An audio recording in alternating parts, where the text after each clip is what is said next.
This is mine and Abigail's notebook, and I used our nicknames Cricket and Snails. Kind of pretended they were our war names. And some of the things that we did in our lapbooking about World War II is more interesting than others to me.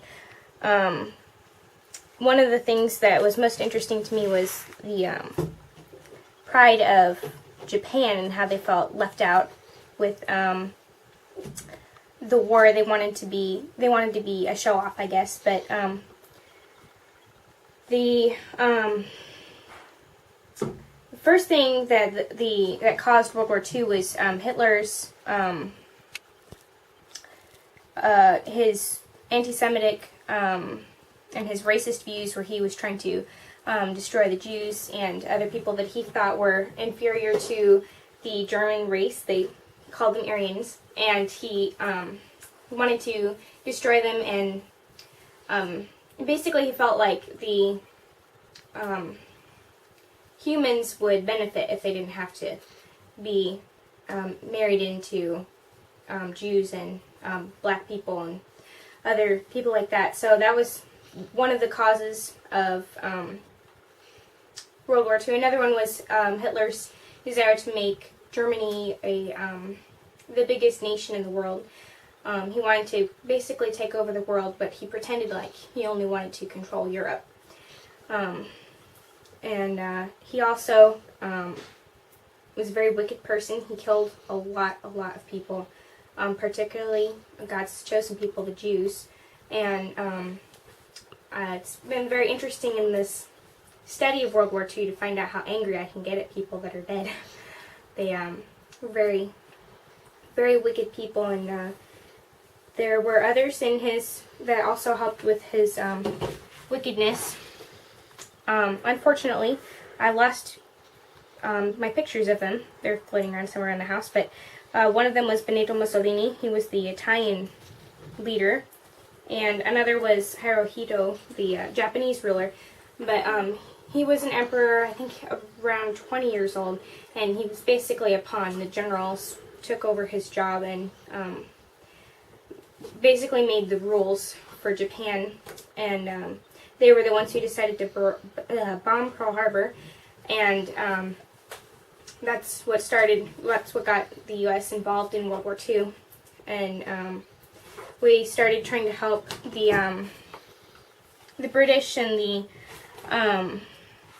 the French. The French was basically taken out of the army almost immediately, or out of the war, I mean, almost immediately, because Germany invaded them. They had no way to fight against the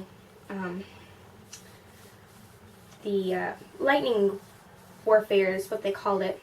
I forgot what the name of it is in German, but they, Blitzkrieg. They called it a Blitzkrieg.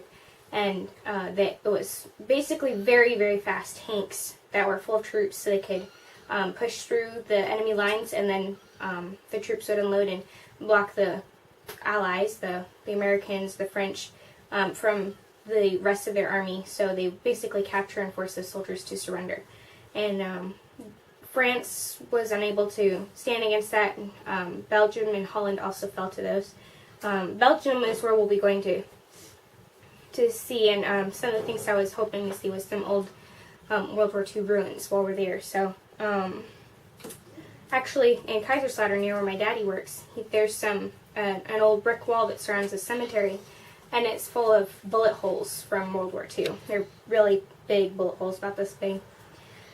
And so the thing that interested me the most about World War II was actually the Holocaust.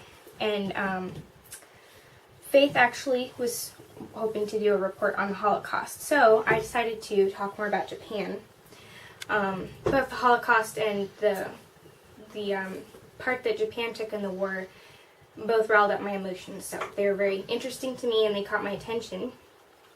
One thing about Japan was, like I said before, they're very upset that they were not involved in the war, so they decided to attack the United States, which was not really a very smart thing to do.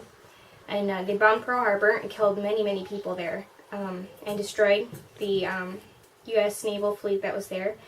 And So once the U.S. got involved, we started we suppressed Japan for a little while, and then started trying to remove Germany's ability to get oil and other necessaries for war, as well as those kinds of things for Japan as well. And after World War II, after Germany dropped out of World War II, Japan was still attacking some of the, I guess, Western European nations, and so the States started moving against them, and Russia was also starting to fight back. We were trying to attack some of the Pacific islands that were held by Japan. We realized that if we got involved in actually physically invading Japan, there would be a lot of people killed, and it would take a lot longer for the war to be ended. So the atomic bomb that was actually created by, or planned by Einstein, who was a German Jew who fled from Germany. There was two of them. The first one, little boy, was dropped on Japan, on Hiroshima, and it killed 70,000 people, 70,000 Japanese people. And it was basically meant to scare the Japanese out of the war, trying to force them to surrender, but they did not. What the emperor had done, or actually not exactly the emperor, but those generals who had taken over the emperor's position, kept convincing the people that they were invincible, they couldn't be destroyed, the Americans were weak. And so when the first atomic bomb was dropped, everybody went into shock, but the leaders were like, "Oh, that's all that the Americans have. That's it. That's going to be the end. We won." Until we dropped the second atomic bomb, which was called Fat Man, and this was dropped on Nagasaki and killed 80,000 people. And the emperor finally declared that the war was over. Japan surrendered, and the next day, VJ Day, was declared it was the victory over Japan. And so that was what was the most catching to me, was that Japan was just really very childlike during this army, but just had to get into the argument because everybody else was in it and they were left out. So just kind of didn't seem very smart to me. But there were a lot of other things that we learned about that I enjoyed. Prisoners of War was exciting, because I had no idea that in the Holocaust the concentration camps were not specifically for the Jews, but for all the people that Hitler decided needed to be killed. One of the things I didn't understand was why Hitler had people sent to the concentration camps when he wanted them eliminated, and he just killed them right away. It didn't really make a whole lot of sense to me. And another fun thing was that Samuel loves to take this and go boing, boing. He just loves our Lapbooks and our timelines also. I never finished it, and I didn't finish my vocabulary words either because we got super busy. But there was a lot of things that we learned about that we enjoyed. There was, our atomic bomb, a little information about Japan. There's some more over here. Some things about World War II that I didn't know was that it also involved Africa. And Australia was also part of the Allied forces. I didn't know about that either. There was actually quite a bit about the World War II that I didn't understand before I started. One thing was that I thought it was a long time ago, way back before that actually happened.